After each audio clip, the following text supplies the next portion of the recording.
The broadcast is now starting. All attendees are in listen-only mode. Well, good afternoon, everybody.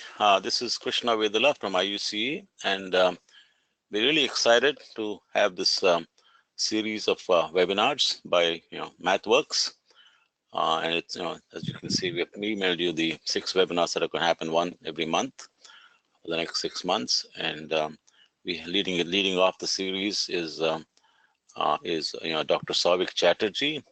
And as you all know, MATLAB is a partner of IUCE, and we are working together very closely. So this is a great opportunity. So I'm going to let Dr. Souvik Chatterjee say a few words about himself and take on with the webinar. Okay, go ahead, Souvik, Dr. Chatterjee. Sure. Thank you, Professor Vedula. It's always great to be part of IUCWE, and it's great to be part of this seminar series.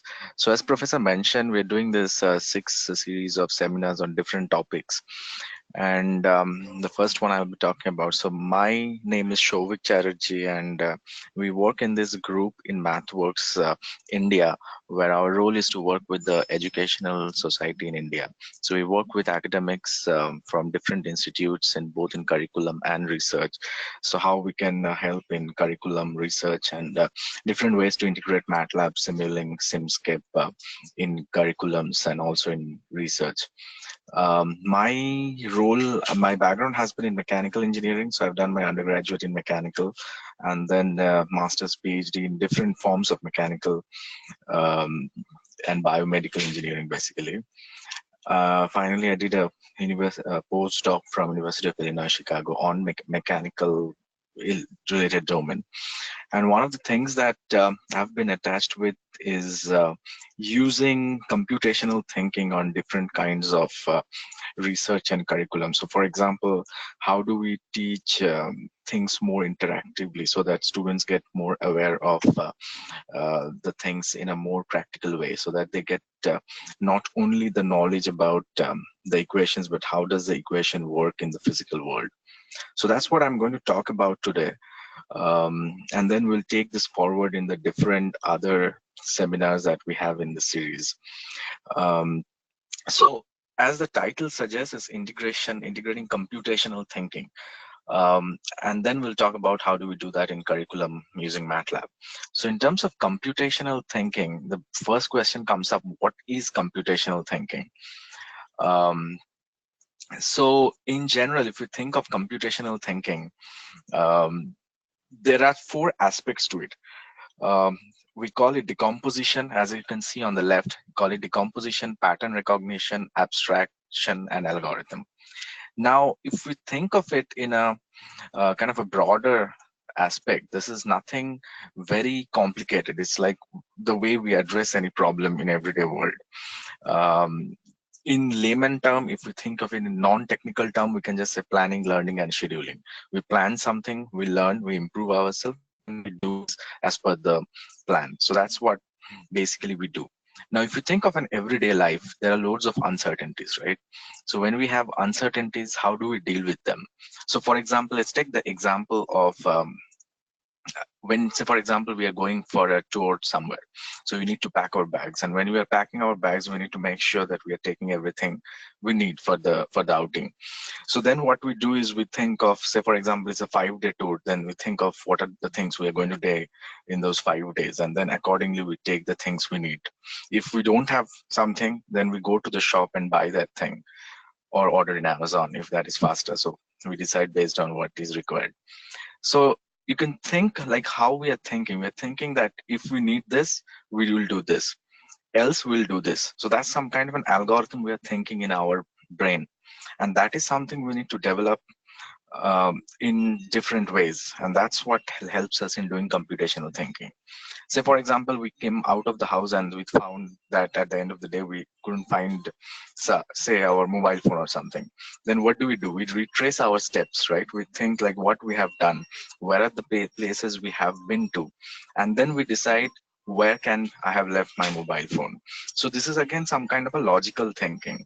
So this type of logical thinking, in terms, even if we can think that during uncertain times, then it helps us, gives an edge over to solving the problem. And our mind does not go chaotic, so we can have a very systematic way of thinking. And that is something, if we bring into our curriculum in different ways, in an algorithmic way, it helps that to develop in our mind.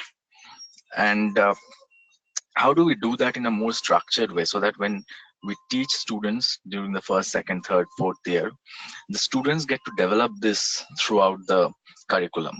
And then when they do that throughout the curriculum through 3-4 years, then it gets rooted in them. And then they can actually visualize the equation, or they can actually think in a more problem, like a very structured way for any kind of problem, be it an engineering problem, be it a non-engineering problem. So that's what this logical thinking or computational thinking comes into the picture. So when we think of computational thinking, one thing is worth mentioning here, and that is basically coding is not only for computer scientists. When we say learn to code, the first crucial important thing is it's not only a skill for only computer scientists these days. Because it might, like, computer scientists have a different form of coding, but a mechanical engineer or electrical engineer also needs to know some basic understanding of coding. Because say for example, my background is mechanical, and there has been coding in different forms for image processing, for equation solving, even just for solving an equation. It's important to know how to solve that equation. And that is something that is required for any field of engineers and science, because any problem at the end of the day, there can be, I mean, most of the times there is an equation related to it. So how do we know how to solve that equation? Or if there is a different forms of solving the equation, how do we do that? If we don't have equation, if we have data, how do we process that data? And these are skills that are not specific to a computer scientist or any field of engineering, so to say. It is there for everybody. So that's one of the things for learn to code. And the other aspect of is, it's not only learning to code, because we need to do something with the code. It's okay that, okay, I can code, but what do I do with the code? So we do coding to learn. That basically means that if you have an equation, you solve that equation, you know what are the physical parameters of the equation, then it's not only the coding that you are learning, but we are also learning the equation. We are learning the physical meaning of the equation. Because the second order differential equation at the end of the day signifies a physical problem. So once we know what that equation means, like the language of that equation, then we understand the equation better way. And that is where coding helps. When we do that coding, it helps us to learn. And that again ties what I mentioned in the previous slide of computational thinking, where we do it logically, structurally, in a very programmatic way. So now, this computational thinking, there is no curriculum, or so to say, like a course for computational thinking. But let's say if we compare that with something called math skills. So maths is something that is taught in 11, 12, right? And then it goes on, and when it's in high school, it's in junior school, and then it goes on, and we put layers on top of each other. So it's first differential calculus, and then it goes on and on for different ways. So now if we think of maths, how does the math skills work on, like when we are thinking of the maths curriculum, how does that shape up? So if I take a standard curriculum of electrical engineering, this is like a standard syllabus which come up in different colleges. So if you think of it, this is consistent with mechanical as well, or any other engineering engineering curriculum, just that some of the courses will change. But if you just take this as an example, so for how does math is introduced in an electrical engineering curriculum? So as it goes on like this, so for example, if you think of it, the blue highlighted courses are specific math courses where math is taught. It's not like an application of math, but specific maths, statistics, calculus, linear algebra, differential equation. So where people learn how is linear algebra, linear algebra problem solved, how are differential equations problem solved, numerical methods, statistics. So all these things are specific mathematics courses. But now, if we look into this other light blue shade courses, those are courses which make use of maths. So they are not specifically math courses, but those apply math. So basically, whatever they learn in those deep blue courses, the dark blue courses, they apply those in those the applying courses. So for example, when they learn differential equations, they apply that differential equation in any, say for example, embedded system or electronics, and all those cases where they apply those numerical methods, the mathematics that they have learned. But if I compare this with a programming course, so how does programming, I mean, so for example, so this is very much, I mean, if we plot this in a curve way, so this is like a learning curve, because they're understanding the roots and then they're applying that. So basically it's putting a layer on top of what they're learning. So essentially this will they will keep on learning something, and they will revise and learn it again, and then learn something which on top of this. So like this way, this goes through a learning curve. But then how is computational thinking introduced? So computational thinking means where there is program, where there is a structured way of thinking, a logic basically. So now there are some specific programming courses. In general, there are all these programming courses, which is intro to programming or intro to numerical methods, the highlighted courses here. So those are specific programming courses. Now, if we think of this curve here, so this is where the programming comes in. So year one, it came a little bit, and then there is nothing. Again, year three, there is something. So like this is coming. So people are not using programming in different of those applications. So this is kind of a forgetting curve, because it is not used after somebody learns programming. So once somebody learns, say for example, how to code, how to write an if-else statement, then they are not using it in some other form. So essentially this is getting died down, it's not being nurtured. So we need to nurture the basic programming skills in different of these courses. And what can be done, an easy way out is, if we have to revamp the program, what we can do is we can introduce programming in all these other light orange courses here. So the deep orange courses, those has programming in it. Programming is specifically taught there. But in these other courses, then if we use help of programming, then they're learning programming, and then they're using that on physical systems. And that is what the crucial impact comes in, when they're using programming in the courses. So then they know physically what is happening in each of the systems. It's not only about that equation or only about that circuit in the book. So they're knowing physically what each parameter means, which every circuit means, or every equation means. They can actually see the equation, they can visualize the equation. And that where comes the power of programming or computational thinking. So somebody can actually visualize what they're looking into the books. And that's what we call about computational thinking. And that is true for any discipline of engineering or science. It's not only, so this is the syllabus of electrical, but this comes with mechanical as well. With civil, with production, with computer science, because at the end of the day, everybody learns some equations, some data, learn some physical systems. And those physical systems, once they visualize through this form of equations, then they can have a long-term impact of that. They will basically remember that for a longer time, which is that learning curve and not the forgetting curve. So this is where we introduce computational thinking concept, and that is useful in different disciplines. So that's where MATLAB comes into the picture. As many of you will know, the word MATLAB means matrix laboratory. And what that means is we deal with matrices. Everything at the end of the day can go as a form of matrices. If you take an image, if you take a selfie using your mobile phone, at the back end, it's nothing but a matrix. If it's a color image, the size is different. If it's a black and white image, the size is different. But it is a matrix. That's what basically it means. So it is important how do we deal with matrices, and that's what the name is, matrix laboratory. So now what I'll do is I'll go over to MATLAB, and then I'll in the MATLAB window, I'll talk about specific things, and that will give much more a broader overview of what MATLAB is. So if I open MATLAB,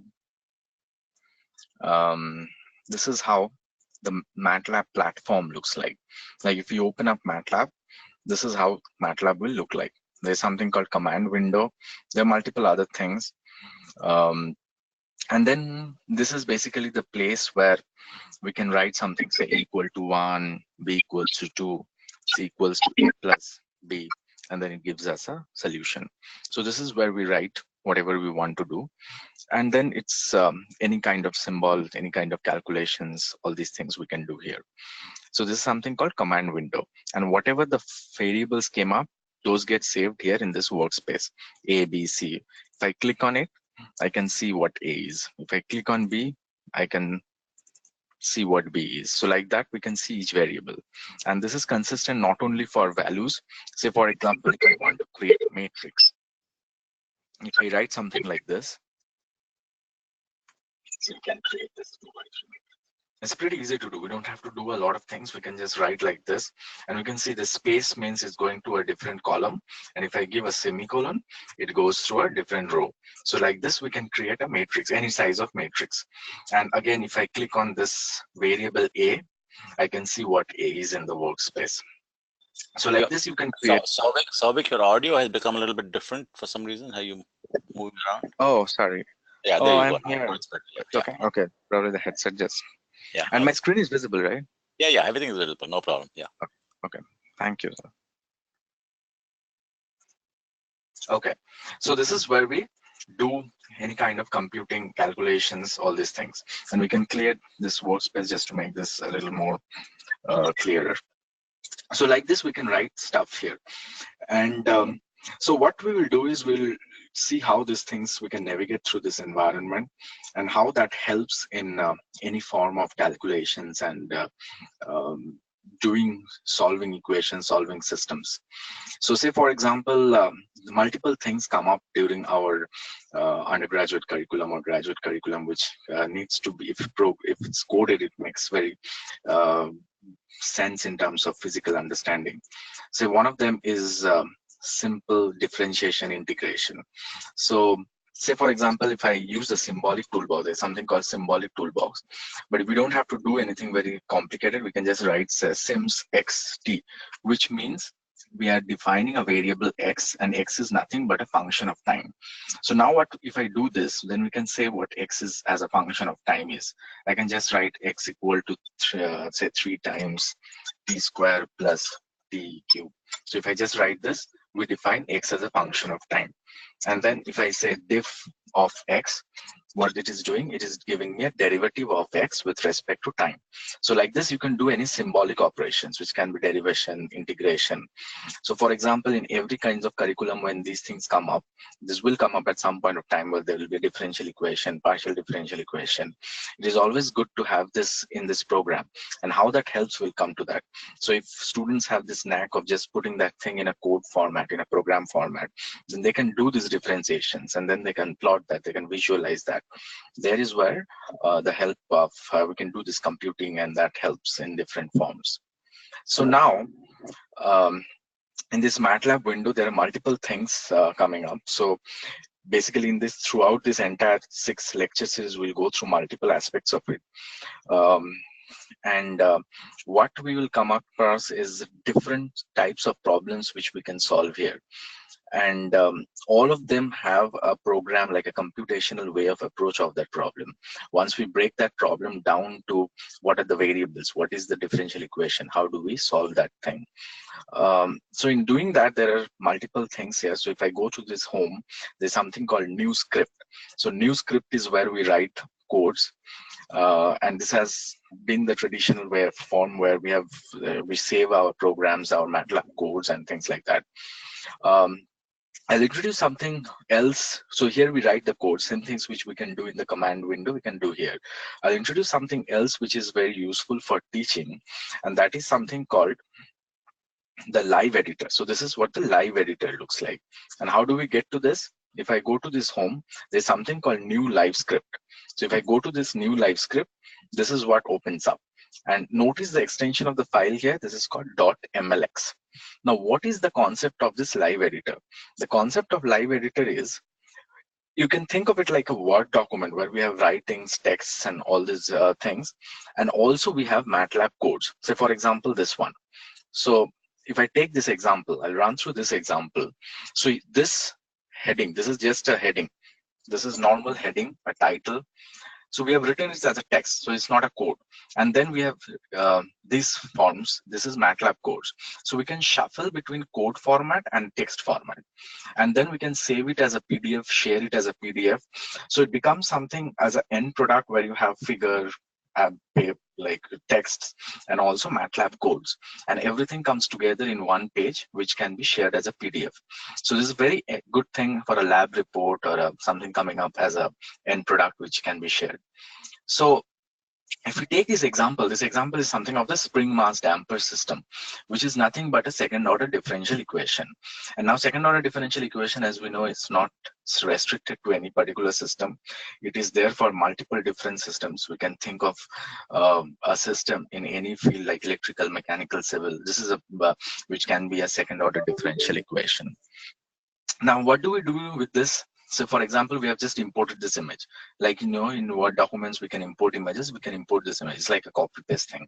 So after we do that, then after this, if we want to go to the code format, we can always go to just click here and go to code format, or we can go to text format, which is just like this. So now what is the equation for this mass spring damper? It's a second order differential. And the good thing is for second order, like for importing equations, we can also write via LaTeX. So if I go to insert equation, LaTeX equation, I can just write equation here in the LaTeX format. Say for example, if I write this,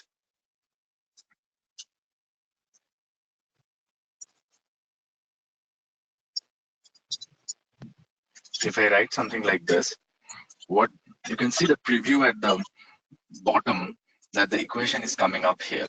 So we are writing this equation, and this is a typical LaTeX format.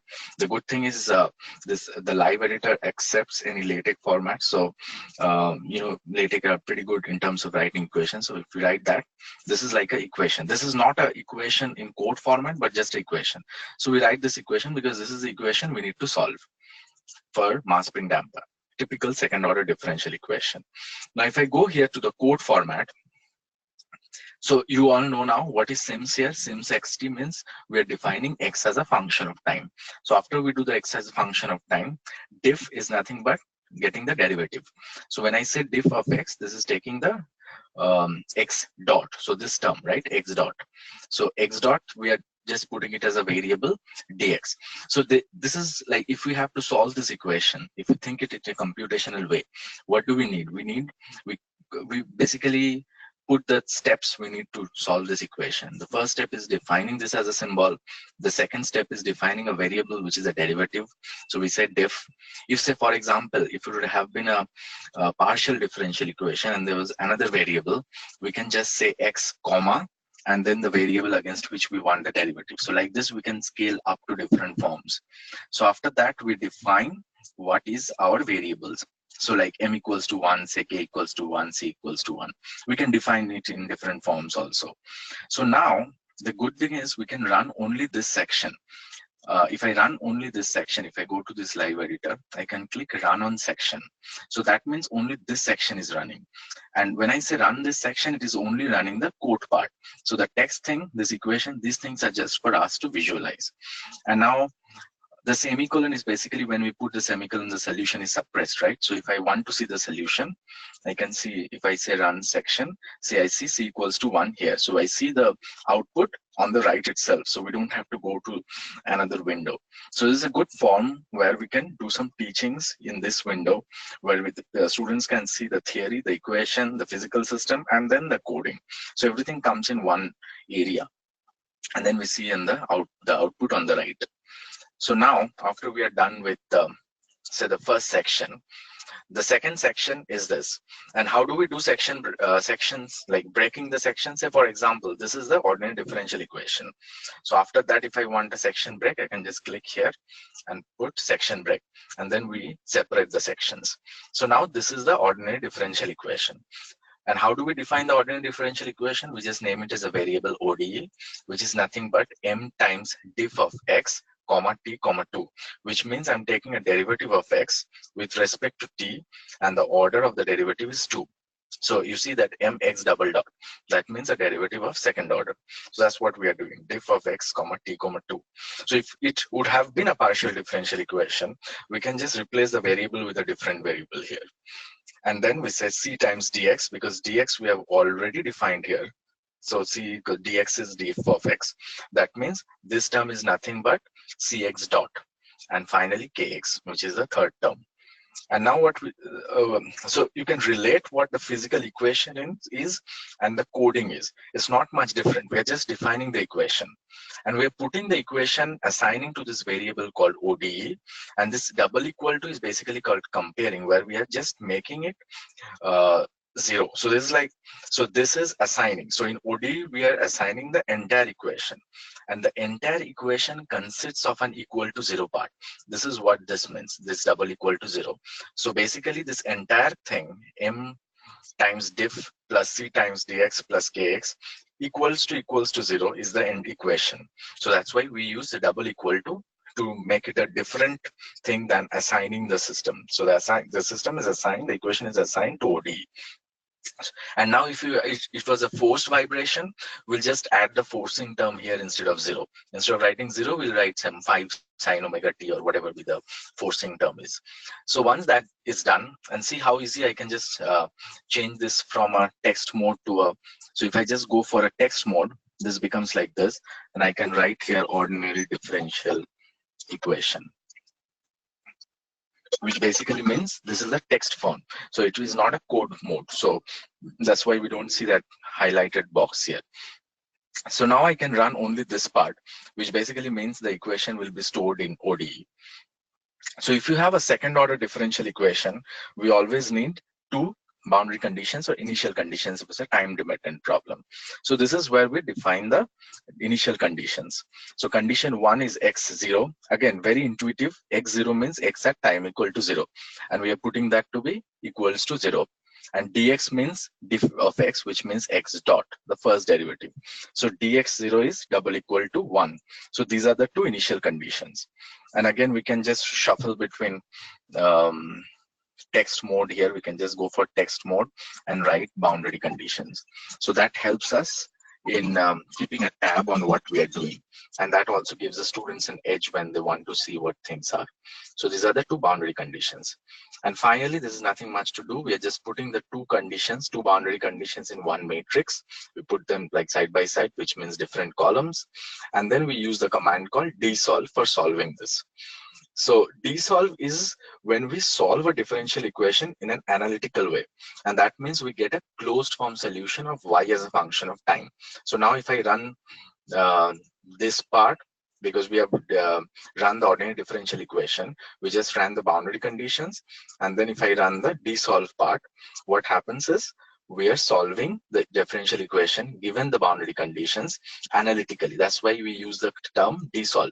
If you have to use it, solve it numerically, we can just use another function called OD45. So there are different solvers for different solving. So we can use whenever what is the need be.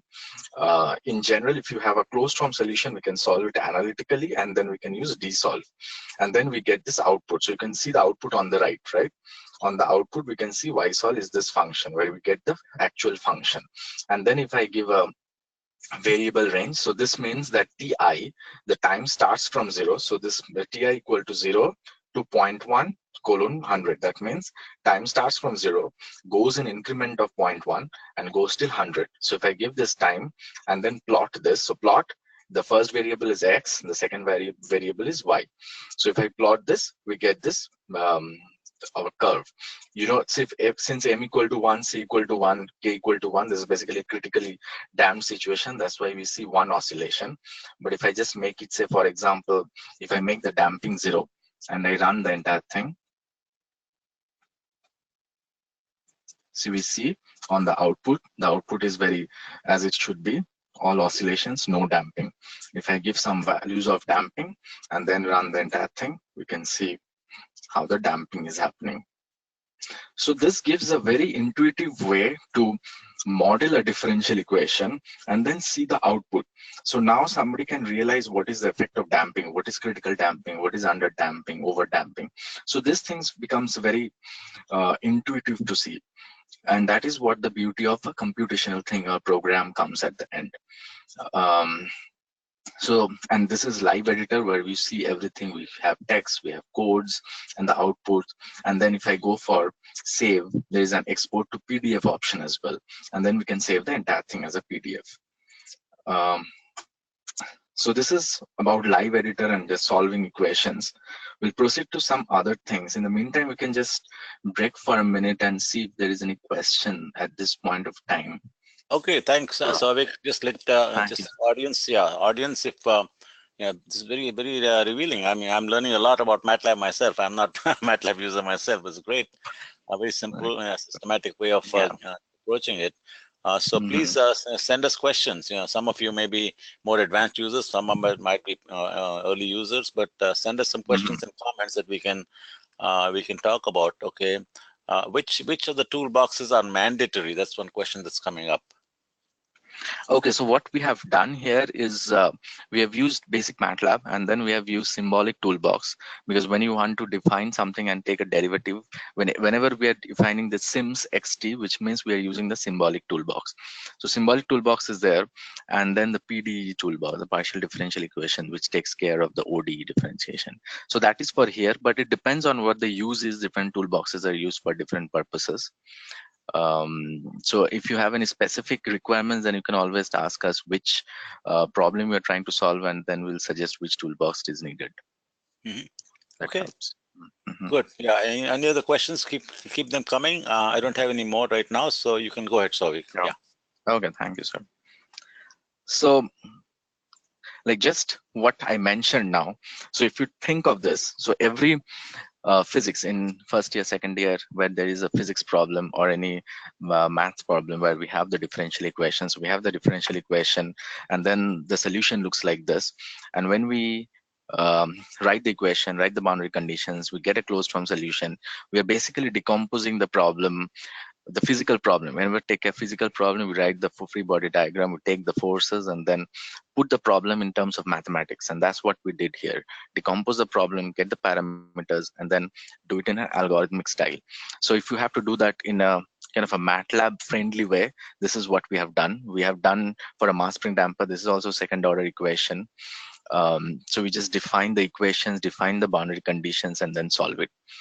Um, just to make it a more like what we have done, we have used this live editor approach where we have just put down everything together, the text, the equations and everything. And then we'll come to this part now. So let's look into this video a little bit. What is happening here is we're just clicking one button and then this plot comes in, and then we can change the parameter, and then if I say again plot, then something comes up there. So this is like, we call it an app, an application, where intuitively we can change parameters and see what's happening. So this is more as a for visualization and then for showcasing the problem in a more interactive way. So something called app. So where we present all the parameters and then we express what we want to do. So we'll come to like how do we do this and the advantage of this. So this is like an end product of after solving the equation. And then some of the things that we will come to in the next all the seminar series, different seminar series, is something that can come up in year 3 or 4. And the things that come up there are is system level simulation. Just trying to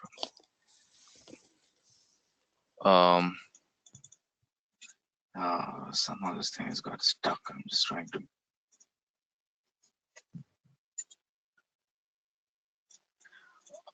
oh. The screen is still visible, right? The Yes. screen is visible. No problem. Yeah, screen is visible. Try pressing Yeah, escape. yeah. It's just like the next slide is not coming up. Oh, bottom left. Go bottom left. Yeah, it was there, but now it's just like hang here.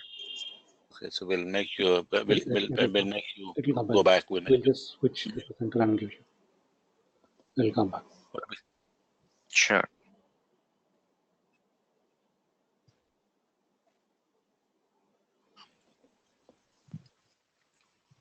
Sorry about that. No, that's okay. No Mm. problem. Just take your time.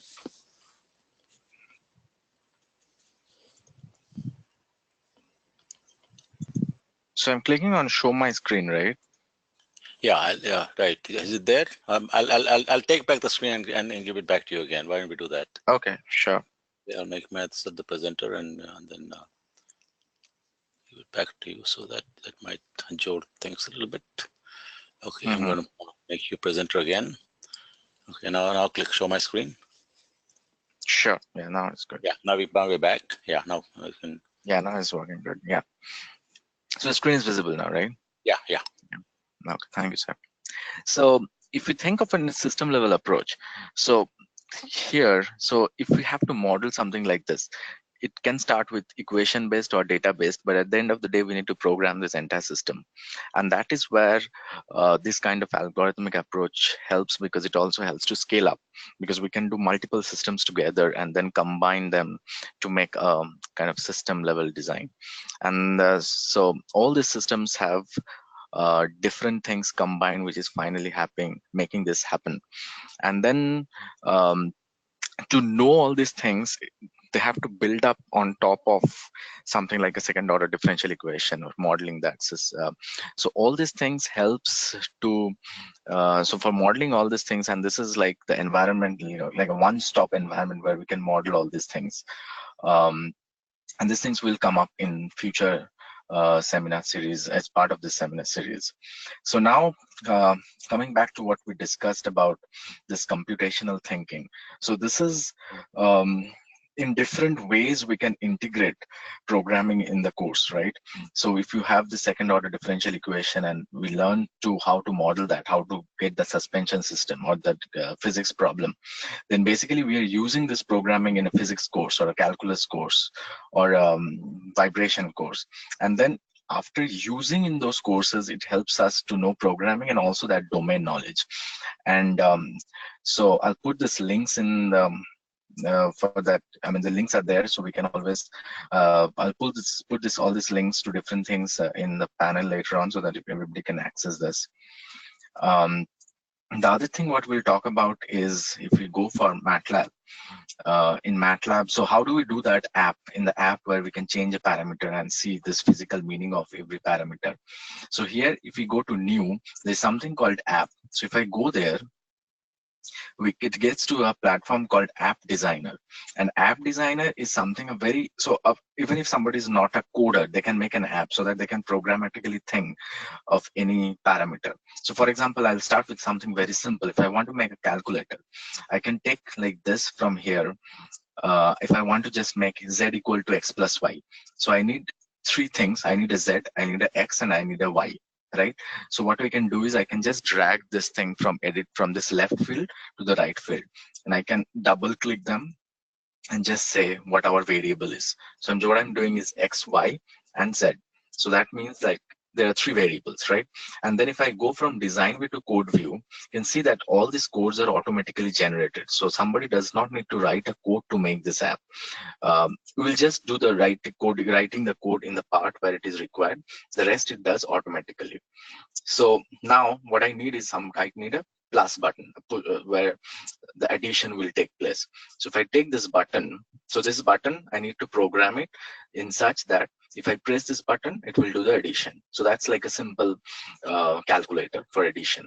So for doing that, what I can do is I can just right click, go to callbacks, say add button pushback, and the cursor automatically goes to that part of the code where we need to write something. The rest are taken care of by its own. So I need something called z equal to x plus y. In MATLAB, we'll write just z equal to x plus y. But here we have a different syntax just to make sure that this is part of the app. And the syntax is not that difficult. So we write app.z edit field dot value, which means basically the value of that z thing. So that is equal to app.x edit field dot value. So that means basically we are taking the value of our variable x from that box, and app.y. So app.y, and the other thing is you can see that if I write e, it already gives me a auto suggestion. And that is helpful because if it might happen that you have forgotten the syntax. It's not possible always to remember everything. And the other thing is MATLAB is very case sensitive. I mean, it's case sensitive. So we need to make sure we are always in the right case. Say, for example, if I put a small f here, then it will give an error. If I give a small v, it will give an error. So in that case, if it auto completes, we know that we are correct because it's suggesting us. So once we are done with this, we are done with the coding part. Rest is all there. Everything has been taken care of. And if I now go to the design view, this thing is done. So now if I say run, it will ask me to save somewhere. I'm just saving it in the desktop. And then this app is created. So now I can say 2, 3, and then if I click on the button, it gives me a Z value, which is the addition of X and Y. And now you can change this. You can just change this to something else and you can see the variable. So there's a very simple way to create an application for a calculator. But say, for example, now if I want to do that for the mass spring damper, we have done the mass spring damper. We have written it in this live editor. We have written all the equations and everything. So now if you want to do something like this in the app, so that we can have the app where we change the parameters and see that we can actually see what is happening to the system. So what we'll go is, we'll go to this app designer and I will do a new blank app. So here we'll take again 3 of these variables. Let's just make them MCK so that we are consistent with our variables. So M, C, and K. Okay. So after that, we'll get an axis because that's what we'll see the plot there. And then we'll take one of these buttons. And I can rename the name of the button. I can just say solve ODE. And then if I do right click, again callbacks, add button, push callback, it takes us to this place. And now what I'll do is, since I have already written this, so this is the same code what we have done in this live script, is this is in the editor so that the breaks are not there, the section breaks. So I'm taking the entire thing, copy pasting here. So once you have done some coding in MATLAB, the rest part is just taking that code and putting it here. So we do this. And now if it's in MATLAB, we'll write m equal to 1, k equal to 1, and c equal to 1, which is assigning those values. Here we are not doing that. Here we are writing this in that edit field format so that it will take from the app itself. Same we are doing here. App.k edit field dot value. For same with C, app dot C edit field dot value. So that's the only change we need to do. And the other thing we need to make sure is this plot, because a plot, if I do this, the plot this will not come in the app itself. So we'll just write app dot UI axis, which will ensure that our plot is done inside the app itself. And then X variable and Y variable. So now if I run this, again, I'll save this in the desktop itself. And then we get this window. And if I give values here, critical conditions, the critical damping, we see the output here itself. So now if I do change the variables, we see in the variable itself, in the app itself, the plots. So like this gives a very interesting way to actually for students to change the parameters and see what is happening physically to the output. And this can be done. We can put another graph, we can put another parameter, we can put anything we want because we're doing from scratch, right? So this is how things become very intuitive and very interactive for students to think and do some programming in a very structured way. So this is something called the app designer. So we talked about the live editor and we talked about the app designer. And at the end of the day, all these apps come, say for example, if you have these apps are inbuilt, curve fitting, optimization, these are all apps, which is like a GUI way to get introduced to certain things. So it's like a graphical user interface. So if you want to do a curve fitting, you choose some values and it will suggest you some curve fitting options. So like this, all this exist. And then if we create our own app, so the one that we recently did, we can share that as a MATLAB app. And then in the My Apps that gets saved, if you just share that in the system. And then we can see this is the app that we just created, where we can just put things and we will get our solution inside the app region. So like this, multiple apps do exist, and then you can create your own app. Right, so that is called the app designer, where do we create apps and then see something very interactively and physically. So these are some of the things that we do in MathWorks. Some of the tools that exist which helps a student to do some like programming and thinking in a very logical, structured, programmatic way. And this can be used for different courses, for different curriculums in whatever engineering discipline. It can be electrical, mechanical, computer science, whatever be the domain is. So the last thing that I'll like to mention is something called a MATLAB grader. What happens in this MATLAB grader is just make it full screen. Okay. So yeah, just okay. So this is called MATLAB grader. For more details, you can always go to this link and look about it. In general, for grading, theories are okay for graphs and everything, but if you have to grade a code, that's really take a lot of time. It's very complicated. It's not possible to go through somebody else's code. So what we do is there's something called auto grading, and that's very instant. It's does automatically, so somebody does not need to go and check every line of code. So there's this MATLAB grader is basically where we do the assignments. If a student does an assignment, and then the grading is automatically done. And what it helps is this is like the live editor format. So there is the coach. I mean, there is the tuition, I mean, the theory, the equations, and then they solve it in the live editor. You have seen the live editor mode. So they do the scripting there, and then the grading happens on its own. So it integrates with any learning management software that exists, and then the grading of the course happens there. So that's called the MATLAB grader. So for example, the spring mass damper. So the spring mass damper, we can just say the problem like this, define the problem. And then if you ask the student to solve that equation, they can solve it. And then MATLAB grader will automatically grade that. And the good thing is we can get the statistics of the students there also, like how many correct answer, if there are incorrect answer, if there is a pattern there, and then the different distribution that are there for grading. If you have to curve fit or those kind of things, we can always do here, the statistics from the grading. So that's a very interesting and very nice way to grade codes. MATLAB codes is that part of the curriculum. And since my graduate school is Virginia Tech, so this is one of the things that when I was at Virginia Tech, I was part of this course and with Professor Canfield, and he used to do this aerospace course in MATLAB grader, where they will give the assignments, and then it was a good way because it integrated with the learning management software there, and then we'll just put our assignments there and it creates automatically. And then the one thing is it happens very fast, so we could have known like what was going wrong. We don't have to wait for the solutions. After we submit the solutions, we get the feedback pretty much like a day, something like that. So that helps in terms of MATLAB grader. So let's just kind of summarize what we talked about. So curriculum design, if we do all this kind of programming, linear calculus, linear algebra, in different ways in this programmatic way, and then address the domain knowledge. So there are multiple supports for curriculum design. I'll go over like the resources in a bit. There are multiple tutorials, multiple courses, some free, some comes with a license, and then there is hardware. So we had the previous talk from MathWorks was on hardware support packages. How do we integrate hardware with a MATLAB? And there are loads of things also on that front.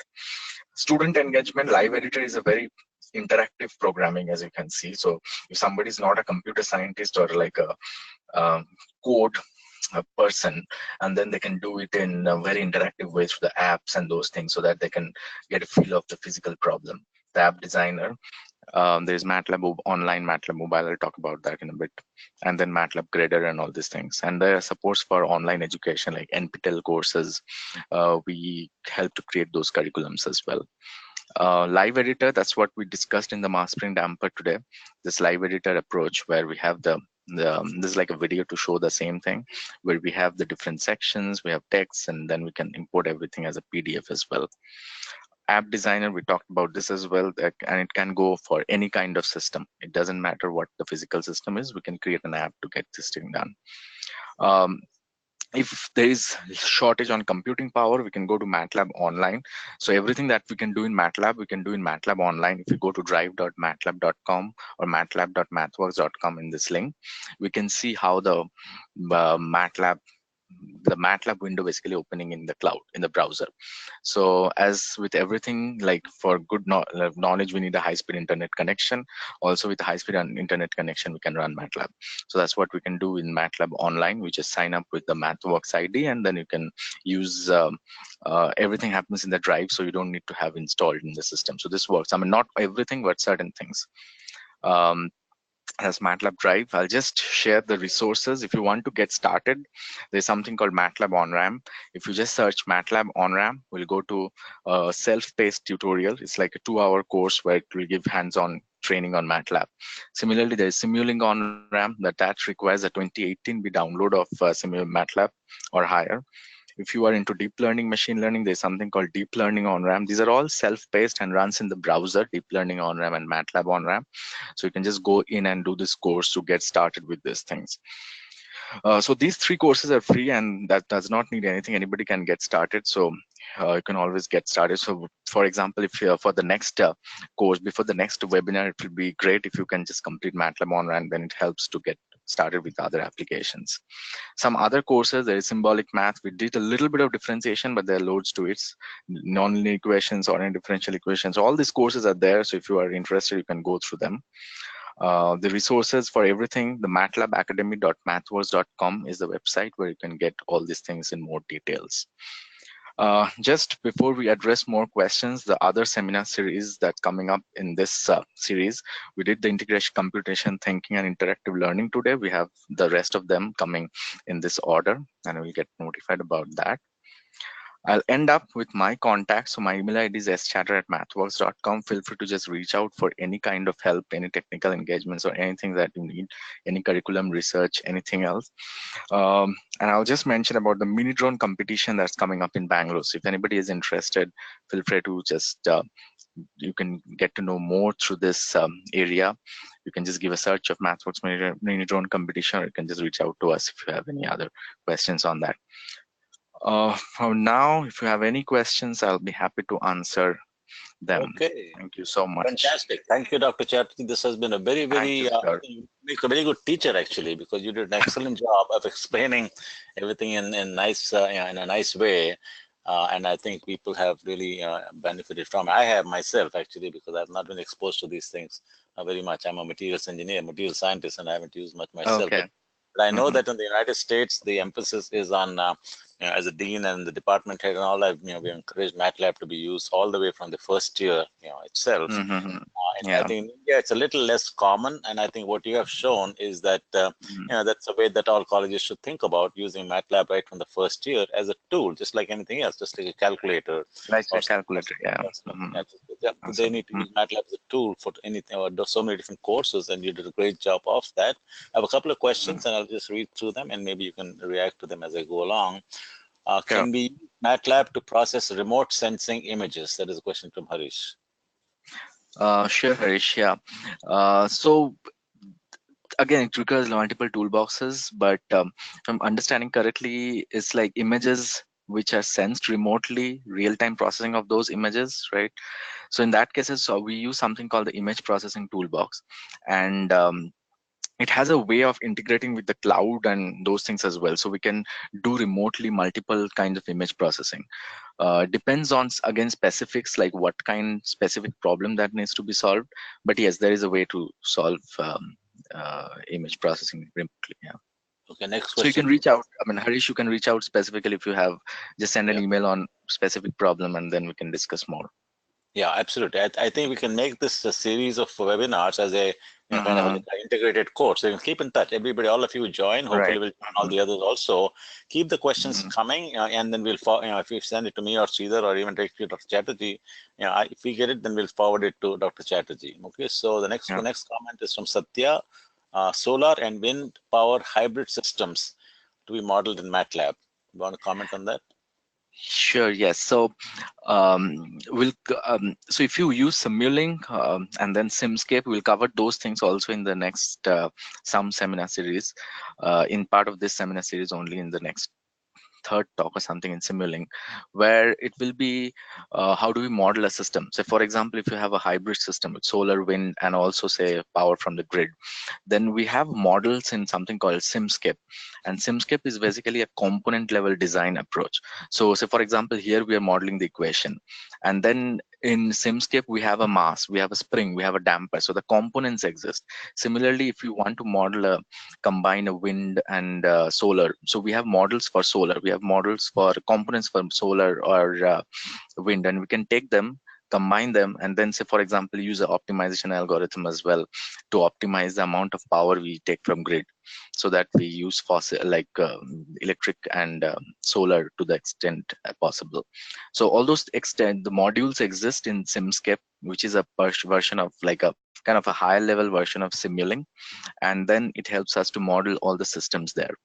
So feel free to look into SimScape Electrical is the model for that. So in Simulink you have something called SimScape Electrical, and all these components exist there. Which is the tool, this is from Robina, which is the toolbox used for control system problems like PID? PID. So for PID, we have again Simulink. So this is part of Simulink. In Simulink we have control systems, control system toolbox, and then there, if you have nonlinear, there is nonlinear predictive control and other things also. So feel free to reach out on your specific problem. In PID we have a model component called PID in the control system toolbox, so you can just in Simulink I'll just if I can open. So for example, there's something called PID in the apps. Also we have PID tuners. So if you have a PID and you want to tune that, so in the PID tuner app, which also comes as a part of the control system toolboxes, we can tune the PID so that you have the good like right values for the KP, KI, and KD.